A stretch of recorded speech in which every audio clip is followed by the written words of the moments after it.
नमस्कार मित्रांनो, पुन्हा एकदा स्वागत आहे तुमचं आपल्या यूट्यूब चॅनलमध्ये ज्याचं नाव आहे लर्न लिफ्ट MAR. तर आज आपण बघणार आहोत कस्टम डिरेक्टिव्ज. तर याच्या आधी आपण पाहिलेत ॲट्रिब्यूट डिरेक्टिव्ज आणि जे स्ट्रक्चरल डिरेक्टिव्ज आहेत ते. तर स्ट्रक्चरल डिरेक्टिव्ज आणि ॲट्रिब्यूट डिरेक्टिव्ज यामध्ये फरक असतो.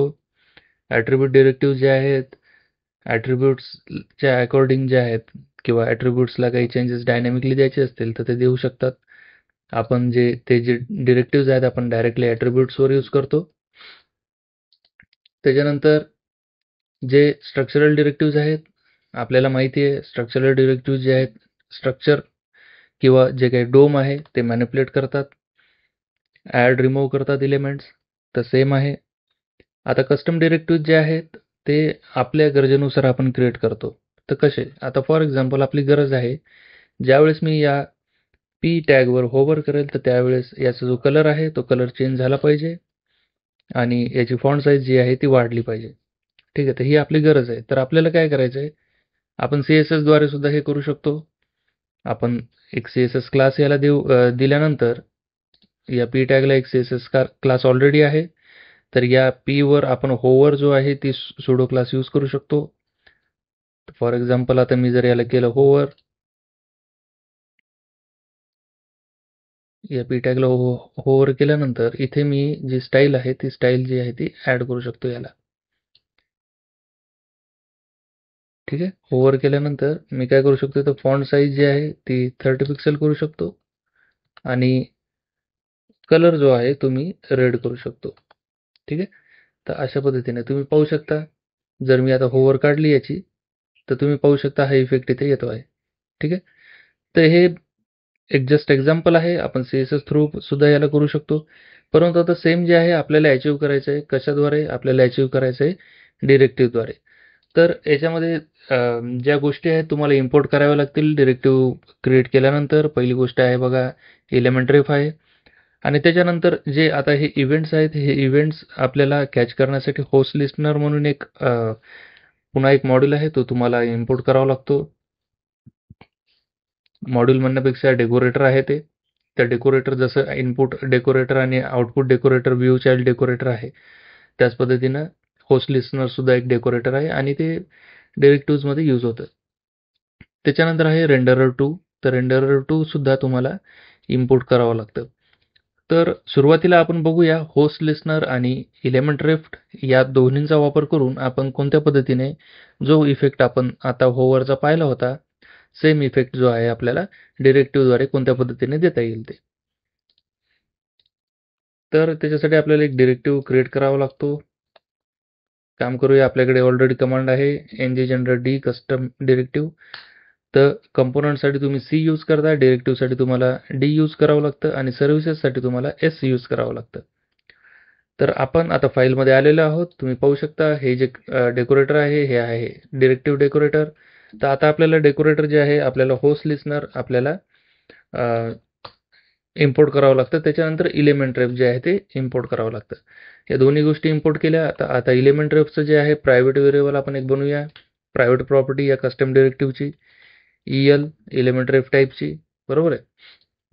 तर आता मला काय करायचं आहे एक होस्ट लिस्नरद्वारे आता @ जे आहे मी करणार होस्ट लिस्नर आणि याच्यामध्ये जसं की मी तुम्हाला सांगितलं आहे आपल्याला इव्हेंट जे आहेत त्या होस्टचे म्हणजेच आता ज्या HTML एलिमेंटवर आपण हा डिरेक्टिव्ह कॉल करणार आहोत तर तो HTML एलिमेंट होतो होस्ट.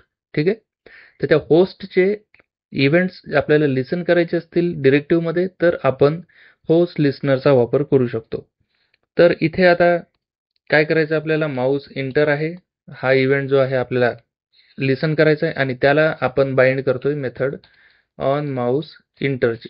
ठीक आहे, तर या मेथडमध्ये आपल्याला जे काही करायचं आहे आपण इथे करू शकतो. त्याच्यानंतर आहे पहा होस्ट लिस्नर पुन्हा एकदा आपल्याला घ्यायचं आहे ऑन माऊस आउटचं.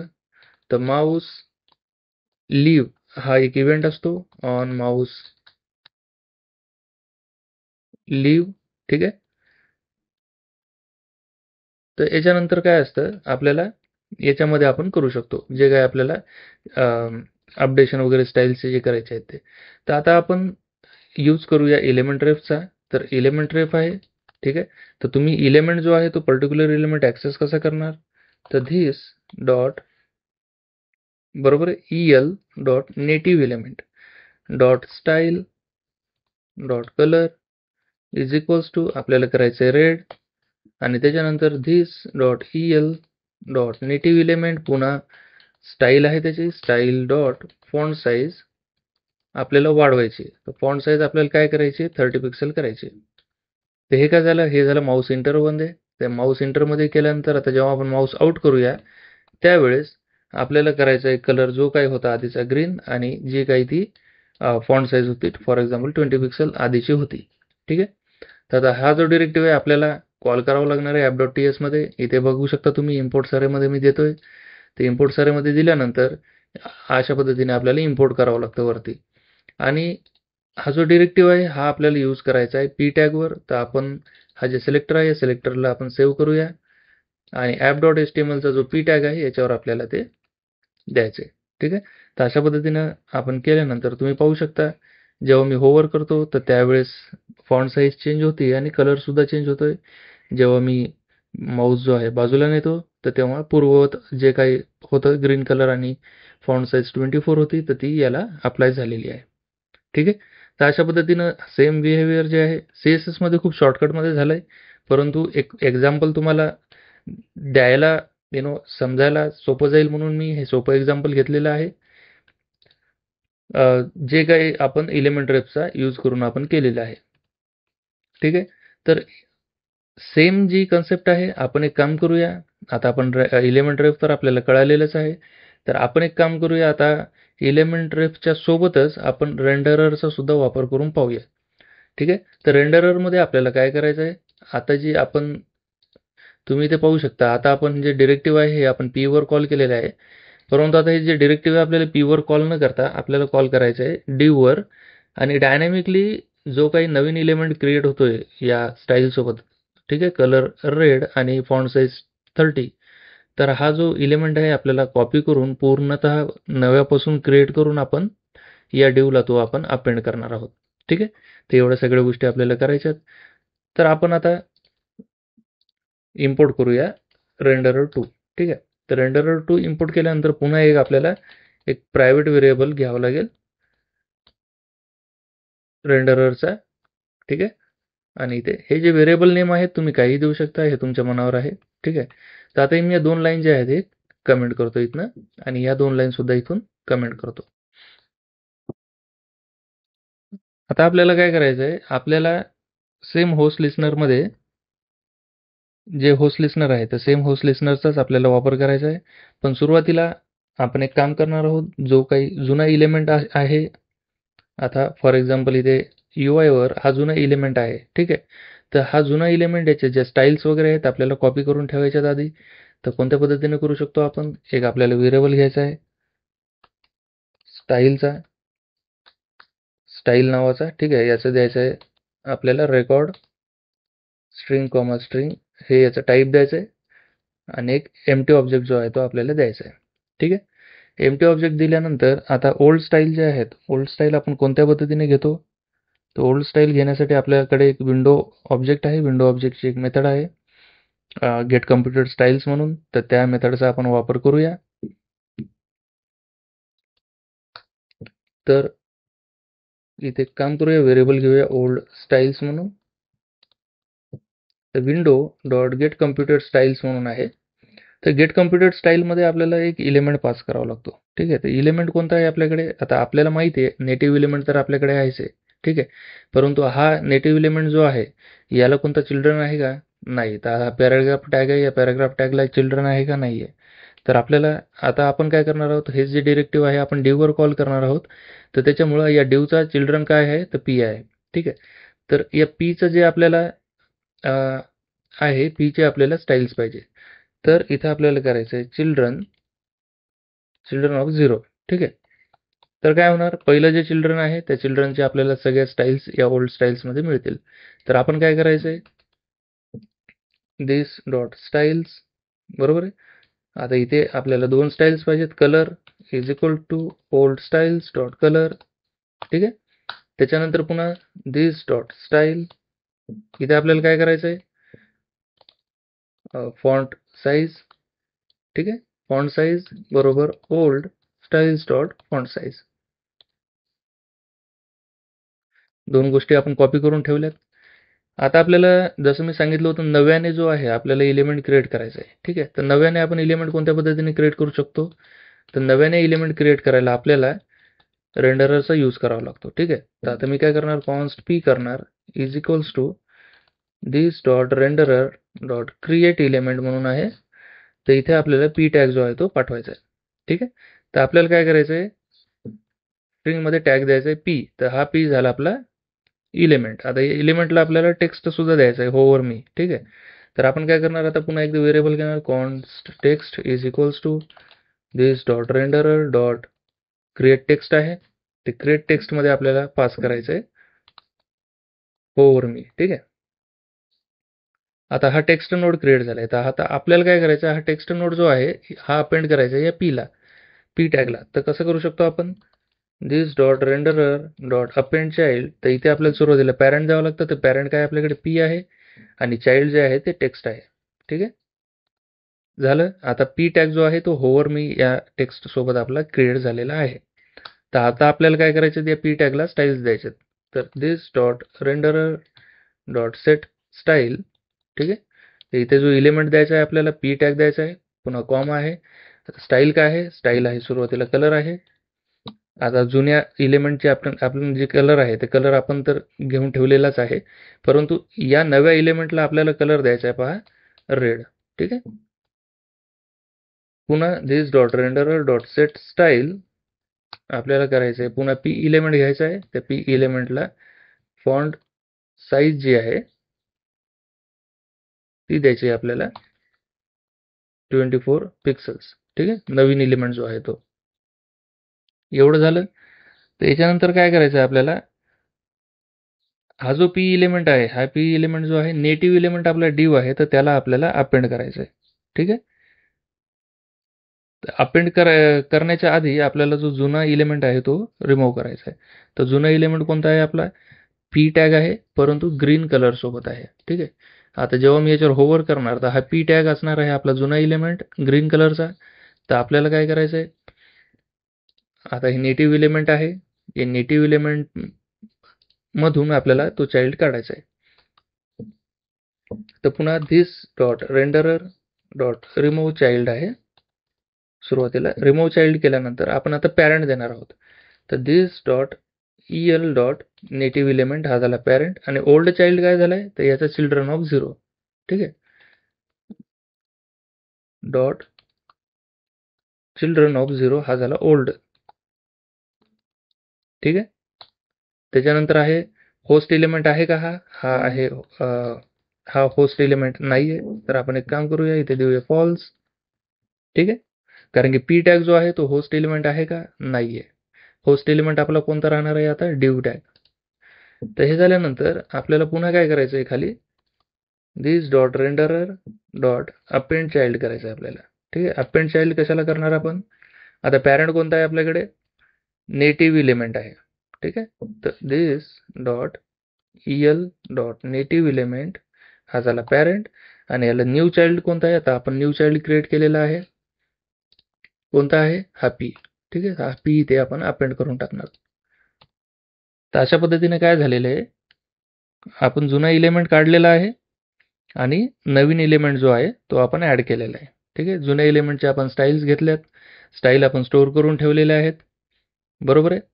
आणि जुना इलिमेंट आपण काढला, नवीन इलिमेंट क्रिएट केला, त्याला स्टाईल्स दिल्यात, नव्या स्टाईल्स, आणि नवीन इलिमेंट जो आहे तो त्या डिवला आपण अपेंड केलेला आहे. त्याच्यानंतर पुन्हा आता माऊस लिव्हर आपल्याला उलट करायचं आहे. माऊस लिव्हर काय करायचं आहे, जो जुना इलिमेंट आहे तो क्रिएट करायचा आहे आणि नवीन इलिमेंट जो आपण ऍड केलेला आहे तो रिमूव्ह करायचा आहे. तर सेम आहे.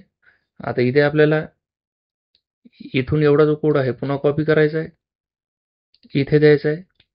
ठीक आहे. तर इथे आपण काय करतोय, आता जुना इलिमेंट क्रिएट करतोय. आता या जुन्या इलिमेंटला ज्या स्टाईल्स आहेत आपल्याकडे, जुन्या स्टाईल्स आपण स्टोअर करून ठेवलेल्या आहेत, कुठे, या स्टाईल्स नावाच्या व्हेरिएबलमध्ये, बरोबर आहे. तर आपण काय करणार, आता कलर जे आहे this dot styles of colour. ठीक आहे. याच्यामध्ये त्याची व्हॅल्यू आहे कलरची. त्याच्यानंतर फॉन्ट साईजची व्हॅल्यू याच्यामध्येच आहे, this dot style dot font size, बरोबर आहे. बाकी कोड सगळं सेमच राहणार आहे. म्हणजेच आपण आता जुना इलेमेंट पुन्हा नव्यापासून क्रिएट करतोय आणि नवीन इलेमेंट जो आपण होवरवर ऍड केला होता ते नवीन इलेमेंट आपण काढतोय आणि जुना इलेमेंट जो आपण नव्याने क्रिएट केलेला आहे तो पुन्हा आपण अपेंड करतोय. ठीक आहे, एवढं सगळं आपण करतोय. तर याला मी ज्यावेळेस सेव्ह करेल आणि हा जो टॅग आहे, आता हा टॅग मला या div वर द्यायचा आहे, सिलेक्टर जे आहे ते. ठीक आहे, एवढं सगळं फरक आहे. हे सगळे चेंजेस आपण सेव्ह करूया आणि एकदा रन करून पाहूया. 1 मिनिट, काहीतरी एरर येतोय.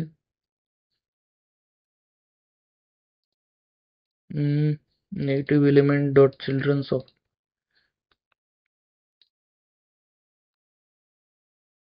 ठीक आहे, एकदा रिफ्रेश करूया. Custom directive on mouse leave,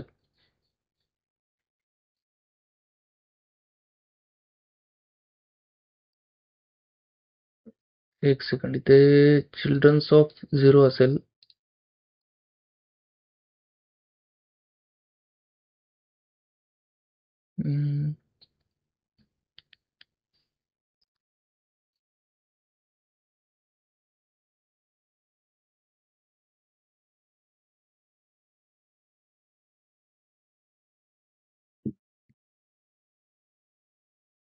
native element dot children, अच्छा, स्पेलिंग आपली चुकलेली आहे. इथे चिल्ड्रन ऑफ 0, इथे सुद्धा आपल्याला चिल्ड्रन ऑफ 0 असं करावं लागणार आहे. स्पेलिंग चुकलेली आहे मित्रांनो, त्याच्यामुळे आपल्याला इश्यू येत होता.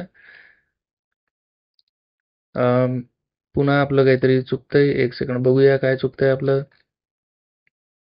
फॉन्ट साईज आपण आता नव्यानं जो एलिमेंट दिलेला आहे त्याला आपल्याला द्यायची आहे फॉन्ट साईज 30, कलर रेड.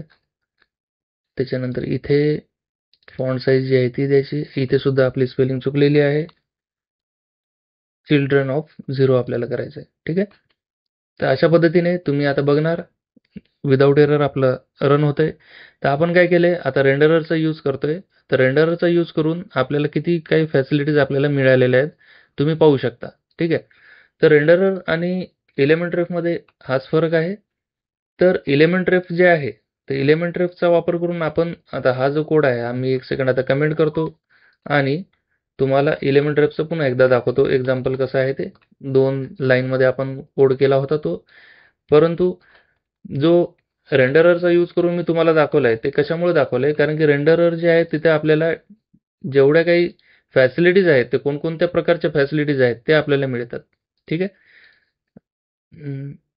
आता हा जो एलिमेंट आहे आपल्याला कॉल करायचा आहे पी टॅगवर. ठीक आहे, तर सेम आहे रिझल्ट पाहू शकता तुम्ही. आणि ज्यावेळेस हे मी काढणार इथून आणि div टॅगवर टाकणार आणि इथे या 2 लाईन्स ज्या आहेत मी कमेंट करतो आणि या 2 लाईन्स ज्या आहेत या लाईन्स मी अनकमेंट करतो. ठीक आहे, तर हे झालं आपलं एक्झाम्पल रेंडरर सोबतचं. ठीक आहे, तर अशा पद्धतीने जेव्हा मी आता याला सगळ्या गोष्टी सेव्ह करतो तुम्ही पाहू शकता सेम रिझल्ट आहे, काहीच फरक नाही आहे. तर आता ॲक्च्युली या दोन्हीमध्ये फरक आहे. ठीक आहे, एलिमेंट रेफ आणि रेंडररमध्ये. तर पहिला फरक आहे की जो एलिमेंट रेफ आहे तो डायरेक्ट ॲक्सेस देतो आपल्याला नेटिव्ह एलिमेंटला. ठीक आहे, परंतु जेव्हा आपण रेंडररचा यूज करतो तेव्हा आपल्याला काही मेथड जे आहेत ते जास्तीच्या मेथड्स आपल्याला मिळतात, जसं की व्हरायटी ऑफ मेथड्स. आणि डायरेक्ट ॲक्सेस जो आहे आपला नेटिव्ह एलिमेंटला आपल्याला राहत नाही. आपण रेंडरर थ्रू जो ॲक्सेस आहे तो त्या नेटिव्ह एलिमेंटला आपण करत असतो.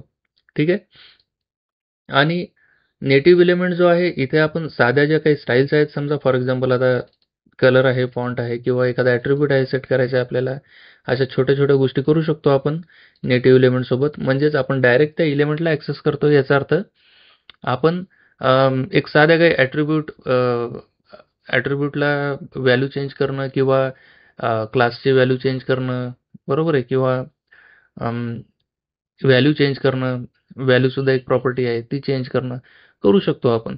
छोट्या छोट्या गोष्टी आहेत, परंतु कॉम्प्लेक्स गोष्टीसाठी आपल्याला रेंडररचा जो यूज आहे तोच करावा लागतो. कारण की रेंडररमध्ये डायरेक्ट ॲक्सेस जो असतो त्या एलिमेंटला तो डायरेक्ट ॲक्सेस आपण करत नाही. आपल्याकडे काही मेथड्स आहेत ॲब्स्ट्रॅक्ट मेथड, त्या ॲब्स्ट्रॅक्ट मेथड्सचा यूज करून आपण करतो. ठीक आहे. आता रेंडररमध्ये मी आलेलो आहे. तुम्हाला पाहू शकता तुम्ही इथे गेट डेटा मेथड आहे, क्रिएट एलिमेंट आहे, क्रिएट कमेंट आहे, क्रिएट टेक्स्ट आहे, डिस्ट्रॉय नोड आहे, अपेंड चाइल्ड आहे, रिमूव्ह चाइल्ड आहे, इन्सर्ट बिफोर आहे. जे काही आपण जावास्क्रिप्टचा वापर करून आपण क्वेरी करतो, क्वेरी केल्यानंतर ज्या काही प्रॉपर्टीज मेथड्स आपल्याला मिळतात ते सगळेच मेथड इथे आहेत. सेट ॲट्रिब्यूट आहे, रिमूव्ह ॲट्रिब्यूट आहे, ॲड क्लास आहे, रिमूव्ह क्लास आहे. म्हणजे सोप्या पद्धतीनं हे काय करतं आपल्याला native element as a parameter घेतं आणि ज्या काही स्टाईल्स आहेत ते स्टाईल्स किंवा क्लासेस जे आहेत आपल्याला ॲड रिमूव्ह करता येतात. ठीक आहे. तर अशा पद्धतीचं हे रेंडरर आहे. आणि कसं असतं सिक्युरिटी जर कन्सर्न्स असतील, सिक्युरिटीचे कन्सर्न्स, तर त्या केसमध्ये आपल्याला रेंडररच यूज करण्यासाठी अँग्युलर जो आहे तो आपल्याला एन्करेज करतो. कारण की जो आपला कोड असतो होस्टेड असतो वेगवेगळ्या साईटवर. तर होस्ट केल्यानंतर जिओग्राफीमध्ये म्हणजेच आपल्या जगामध्ये तो ॲप कुठूनही ॲक्सेस होऊ शकतो. तर त्याच्यामुळे सिक्युरिटीजचे काही थ्रेट्स असतात. तर ते थ्रेट्ससाठी आपण काय करतो, डायरेक्ट एलिमेंट जो आहे तो ॲक्सेस करणं टाळतो डिरेक्टिव्हमधून. आणि आपण काय करतो, त्याला एक आउटर लेयर असतं, जसं की रेंडरर आहे आपल्याकडे. त्या रेंडरचा यूज करून आपण जे एलिमेंट आहेत ते आपण ॲक्सेस करतो. आता इथे कसं केलं आहे आपण फक्त जो कलर आहे तो जर आपल्याला चेंज करायचा असता तर आपलं एवढं लाईन्स ऑफ कोड लिहायची गरज पडली नसती. तर कलर सेट करण्यासाठी तुम्ही पाहू शकता फक्त 2 लाईन ऑफ कोड आहे. जसं तुम्ही इथे 2 लाईन ऑफ कोड पाहिलेला आहे, तर सेम 2 लाईन ऑफ कोड इथे सुद्धा आहे. ठीक आहे. आणि सेम 2 लाईन ऑफ कोड इथे सुद्धा आहे. ठीक आहे. पण या बाकीच्या जे लाईन्स आहेत हे वाढल्यात कशामुळे, तर आपण नवीन इलेमेंट एक क्रिएट केलेला आहे सेम, बरोबर आहे. आणि जुना इलेमेंट काढून नवीन इलेमेंट जो आहे तो अपेंड केलेला आहे. सेम इथे सुद्धा केलेला आहे. नवीन इलेमेंट क्रिएट केलेला आहे. ठीक आहे. आणि जुना इलेमेंट काढलेला आहे आणि पुन्हा नवीन इलेमेंट जो आहे तो अपेंड केलेला आहे. तर अशामुळे हा कोड थोडा वाढलेला आहे. थोडं इम्प्लिमेंटेशन डिफरंट आहे.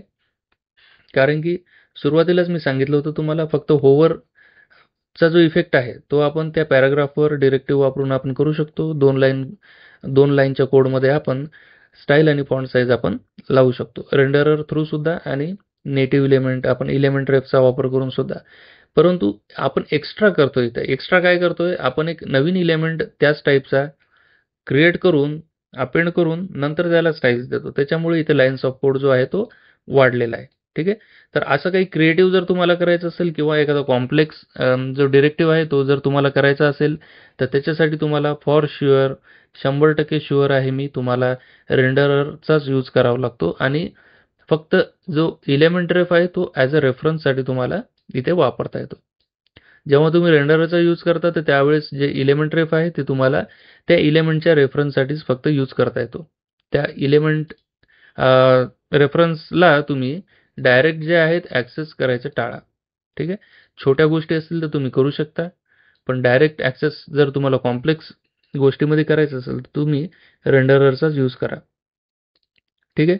तर असे काही थोडेफार डिफरन्सेस आहेत. म्हणजेच हे मोर सिक्युअर आहे रेंडरर डायरेक्ट ॲक्सेस करण्यापेक्षा. ठीक आहे. ही खूप महत्त्वाची गोष्ट आहे. तर तुम्हाला जर कोणी इंटरव्ह्यूमध्ये विचारलं तर तुम्ही सांगू शकता की रेंडरर जे आहे ते मोर सिक्युअर आहे डोम मॅनिप्युलेशनसाठी एलिमेंट रेफपेक्षा. कारण की एलिमेंट रेफमध्ये आपण डायरेक्ट ॲक्सेस करतो आणि रेंडररमध्ये आपण एलिमेंट रेफचं जे रेफरन्स आहे ते आपण देतो, परंतु तो जो ॲक्सेस आहे किंवा ते जे डोम मॅनिप्युलेशन आहे ते सिक्युअर आहे. ठीक आहे. तर हा फरक आहे. तर मी आशा करतो तुम्हाला हा व्हिडिओ आवडला असेल. एलिमेंट रेफ काय आहे, होस्ट लिस्नर काय आहे, ठीक आहे. आणि जे रेंडरर काय आहे ते सुद्धा तुम्हाला कळालं असेल. याच्यामधला डिफरन्स सुद्धा कळाला असेल. आणि जर तुम्हाला व्हिडिओ आवडला असेल तर तुम्ही व्हिडिओला लाईक करा, शेअर करा तुमच्या मित्रांसोबत, चॅनलला सबस्क्राईब करा, बेल आयकॉनला क्लिक केल्याशिवाय जाऊ नका. भेटूया पुढच्या व्हिडिओमध्ये.